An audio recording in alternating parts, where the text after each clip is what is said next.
अल्पना मंगराज। हाँ आम शनि चंद्र पूजा करने आसलु। बाबा भी बहुत प्रत्यक्ष समस्त गुहारी शुणुंट भगवान बाबा करंतु समस्त दुख सब शुणु। नमस्कार जय जय श्री श्री शनिश्चराय नम। मु निर्मल कुमार बारिक बारिपदा बासिंदा। हाँ शनि पूजा आम प्रत्येक सप्ताह आसू और प्रत्येक वर्ष आसू। आज को 20-25 वर्ष आम अच्छु ये 1982 मसीह मोर पूजा आरंभ होती। मोर 44तम पूजा मयूरभंज गोटे शनिपीठ और आज यार उद्यापन दिवस। बहुत मात्रा लोक सब आस पूजा करने मनस्कामना सब पूर्ण हो।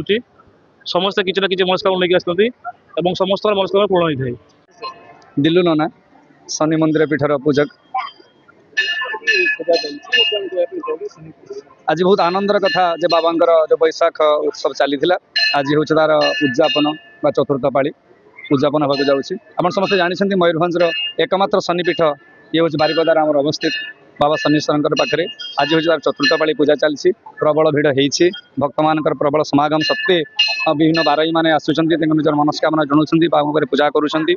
भक्त मान अली अर्दली भगवान शुणुंट ग्रहराज शुणुंट निजर तथा समस्त भारत वर्षर तथा पृथ्वीर समस्त दुख समस्त कष्ट को निवारण करने भक्त मान आज पूजा करने को स्व छुट्टी आसूँ। आज हूँ विशेषत्व जे बाबा चतुर्थ पाली आम जोड़ा आंब गछ अच्छी से आंब गचर जलाभिषेक कराए।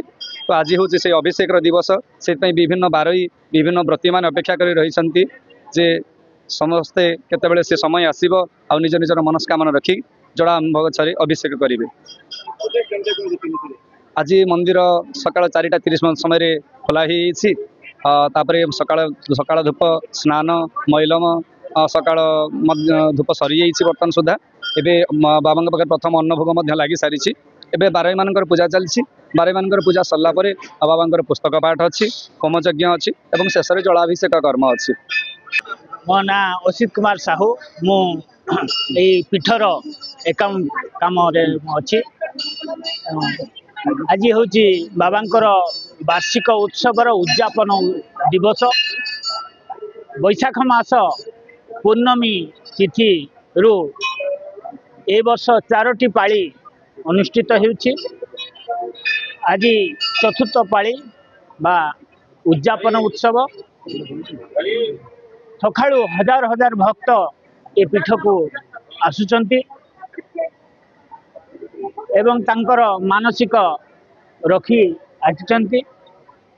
बाबांकर एठी जो रीतिनीति रही आज हूँ जलाभिषेक एटा एक स्वतंत्र स्वतंत्र कार्यनीति बाबांकर रही जो भक्त माने मानसिक करिथांती एई जलाभिषेक रे तांकर मानसिक